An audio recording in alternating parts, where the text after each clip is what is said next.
what's your thoughts on alcohol, actually? Because I saw sometimes you do drink a little bit sometimes. You're not like super strict, like I never drink. Yeah. So what's your thoughts on that, on like moderation? Because you drink moderately, like you don't... Yeah, I drink moderately. And, well, I like to think of it in terms of energy. So there's no question that drinking is a low energetic activity. Like you're drinking a depressant, so it can lower your energy. So if you're already low, if you already have low energy, then drinking is not a great idea. You know, some people say, don't drink to feel good, drink to feel better. I don't know about that, but I certainly try not to drink when I'm down, or in a low energetic state. I like to celebrate. Not that alcohol is a way to celebrate, but I like to enjoy, and sometimes a reward for myself for hard work, or just not drinking for a while. That taste, man, of a beer, a cold beer, or a nice whiskey with a cigar. Yeah, I saw you in Helsinki. You took a beer with your at the airport. With my sandwich. Like I might eat. So he's referring to a really great ham and cheese sandwich, which sounds ridiculous, in the airport of Helsinki, and you literally only get it at one specific location in the Helsinki airport. I might fly through the Helsinki airport 5 times a year. Every time I go, I get a ham and cheese sandwich. But here's the thing. I don't ever eat ham and cheese sandwiches anywhere, ever. So that's the way I look at alcohol, kind of. Like, I'm doing it so moderately that it's not really lowering my energetic state. It's not interfering with anything that's important. It's actually adding something to my life experience. And I don't have many vices, man. Like, I'm super dialed in. I'm always in a caloric deficit. I stay around 8, 9, 10% body fat. I don't eat out. I don't eat unhealthy.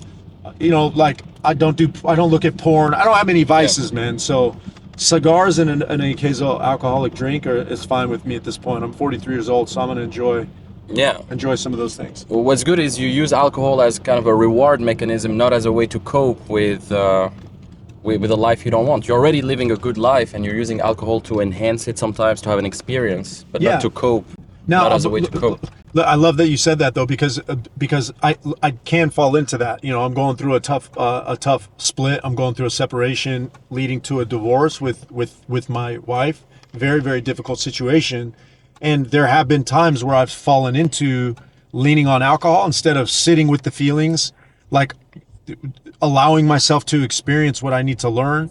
And it's easy to fall into that trap of alcohol. So I am certainly susceptible to the avoidance, to the distraction, to the sedation that is readily available with alcohol. Because look, it works. Alcohol will give you that relief. Yeah, it will numb you to your problems. That's right, man. It'll give you that. So I am susceptible to that. So during the season, I am a bit more, I would say, intentional with alcohol. You know, like I'm really paying attention to it. So I think more than anything, man, it's about self-awareness. Like, you just got to know yourself and know your weaknesses, and understand that alcohol can and will be a problem if you misuse it. It just will. Even if you're not calling yourself an alcoholic, it can be a problem without it being a problem, right? That's the way I look at it. Yeah. Some people say it's even healthy. Some, like, when you take like a shot of tequila, it cleanses you or something. Some people believe that. Really good tequila. There are probiotics in it. People say that about wine also, that it's good for cardiovascular health. But that's all things moderation. That's like 1 glass, maybe 2. Yeah. Tim Ferriss, I remember, got famous actually by saying he's 2 glasses a night. Like, he gives himself permission to drink 2 glasses of red wine per night. The problem is, for most people, they just don't know how to discipline themselves to only do 2. So True. 2 becomes 2.5, then 3, and then a bottle. Yeah. And then maybe you do that 2 or 3 times a week or whatever, and it gets too much. But the health implications are real. Like, even though I'm really fit externally, in great shape, I just found out that I have high blood pressure. And I have to manage that. I won't get on medication. I'll adjust some things like red meat, coffee, limiting coffee. But that's the thing. Alcohol also impacts that internal health. So you might look good on the outside, but some stuff might not be going right on the inside. And alcohol certainly impacts that, among other things, right? Anything that stresses you out, too much coffee, cigarettes, cigars. I'm a cigar guy, not a cigarette guy, but yeah. That's why I always recommend people do blood work. Like, I do that for all my clients. They get blood work consistently. Not only because it gives them good data, but also because most men just avoid that shit. They don't want to. They don't want to know the truth, even if they get symptoms. You know, blood in their stool, chest pain. Most guys are like, I'd rather not know, and it's like that's ridiculous. How expensive is it to do blood work? It's just cheap, man. Like if you have any type of insurance wherever you're located. Like in Estonia, have you done blood work? Yeah, oh yeah. So, yeah. So how much is it without insurance? Just like 30 euros, but it's fine. But okay, but it's easy. Yeah, it's like 30 euros to get a decent panel. You might not get testosterone with that basic panel, but you certainly know your triglycerides, cholesterol. You'll know some of those baseline numbers that are important. Insulin. Yeah, it's been a while. I haven't done that since the summer. I mean, yeah. Yeah, well, the older you get, once you get my age, 40 plus, I'm 43, just turned 43, that stuff becomes more and more important. Yeah. But it's important even at a young age, man. Like, I've seen guys your age, late 20s, right? Yep. Late 20s that have low T levels, and that impacts a lot of things. So you just never know. It's worth checking out. It's cheap. Go do it. Yeah, yeah. I'm lucky. Every time I go to Tunisia, my grandmother is actually kind of a nurse, or not a nurse, but she has like a lab where really? she always she always takes my blood and then she tests it on the lab every summer, every time I go, and she tests my blood and she gives me also my levels of testosterone, etc. Oh, she gets you. Yeah, and every time Nice. she's worried because I eat like 5 eggs in the morning, 4 or 5 eggs, and she's like, "You're crazy. Your cholesterol is gonna be so high, blah blah blah." And yeah, I'm conflicted with eggs, man. What do you think about eggs? Like, I know a lot of people, they eat like 10 eggs in the morning. Some people are crazy like that, or I don't know. Maybe it's good. I mean, to eat that many eggs. I don't know. What do you think? Well, I think I'm a macros guy, so I believe in hitting your macros. So macros, proteins, fats, and carbs. Yeah. So however you get your protein is the choice that we're really talking about. So for me personally, I'm not an egg guy. About like 6 years ago, I don't know what it was, I get nauseous whenever I eat eggs. I used to love eggs. I used to eat a lot of eggs, but now I just eat chicken breast. I don't eat the actual eggs. I eat the chicken breast. So that's kind of my stance, a personal preference, but I think eggs are fine. But, you know, typically depending on what your goal is, like, let's say, for example, that you want to lose weight and get leaner and see your abs. Eggs are not a great choice because they're higher in fat.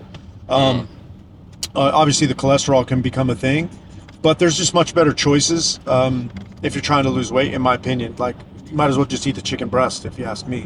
But in the morning, eggs is a classic, and chicken breast for breakfast. Well, I don't eat breakfast either, okay. and I actually encourage everybody to reconsider breakfast being the most important meal of the day. I think that extending your fast in the morning to have your first meal at least around lunch is a good way of optimizing for energy, for clarity.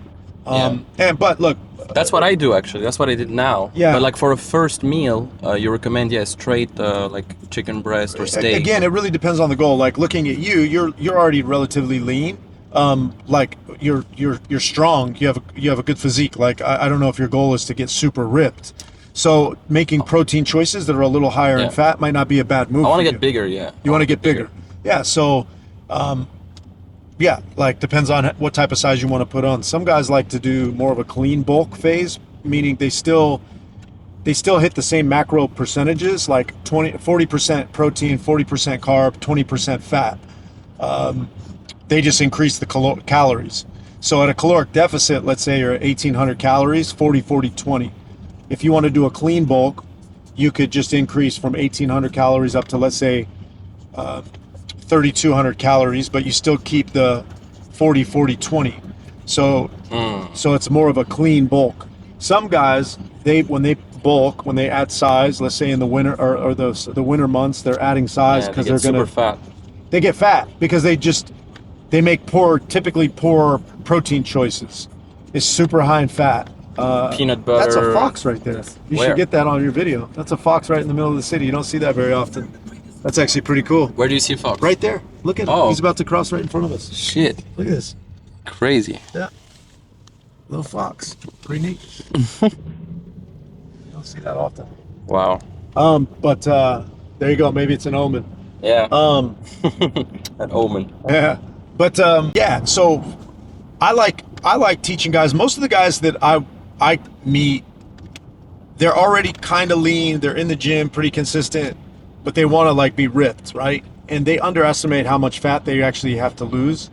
So normally eggs are off the menu for most guys that I work with, until they kind of get their physique where they want it to be, and then once they start to reverse out, they can get away with a little bit more fat. Mm-hmm. But most guys are not hitting their protein number. Yeah. You know, like you eat a good amount of eggs, maybe you're hitting your protein number. I don't know what your goal is, but Yeah, I think I need to eat more, definitely. I mean, I eat pretty well, but I could definitely eat more. I follow some guys who are really into, fitness and stuff. And when I see the amount of steaks they eat, of like protein they get, I'm definitely not, I don't eat as much steak or whatever as they do. yeah, are they doing like the animal diet, or are they doing more of a keto diet? Mainly eggs, avocado, and steak. Yeah, like they're ribeye. definitely doing like an animal, Yeah. And I like high that. fat, high protein, low carb. Yeah. Yeah, and so that's like same with macro. So the macros there might be 60, 20, 20, right? Or zero. Maybe they're doing full keto. Where they're doing full keto. I don't think it's here, man. No, actually, it's It's on you the need to other go. side. Yeah, you need to go. I've straight. been here before, actually. Actually, I can flip around maybe this way. I did a podcast here before with actually I can go this way. Yeah, those guys are probably doing that.